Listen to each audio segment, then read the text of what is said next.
Video viral memperlihatkan ricuh massa di depan Makodam 13 Merdeka di Manado, Sulawesi Utara. Sejumlah anggota TNI terlibat bentrok dengan pemotor pengiring jenazah. Dalam video amatir, tampak sejumlah anggota TNI menganiaya pemotor yang merupakan rombongan pengiring jenazah. Peristiwa ini terjadi Jumat sore di Jalan Teling Atas, tepat di depan Makodam 13 Merdeka di Kota Manado. Kapendam 13 Merdeka, Kolonel Kavaleri Mujahidin menjelaskan pemicu bentrok di depan Makodam. Keributan dipicu aksi pemotor menggeber knalpot brong sehingga memancing emosi warga. Meski sudah didampingi Babinsa dan Babin Kamtipmas, sebagian rombongan tetap menggeber motor dan membuat gaduh. Keributan kemudian melibatkan anggota TNI yang hendak melerai karena pemotor tetap melakukan provokasi.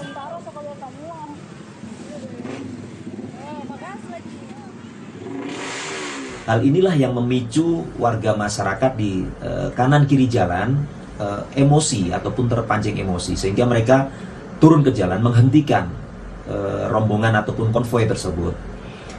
Sempat terjadi tarik-menarik sepeda motor dan juga keributan di situ. Melihat hal tersebut, anggota TNI di Kodam 13 Merdeka yang berada di dalam markas secara spontan keluar dengan tujuan utama untuk melerai.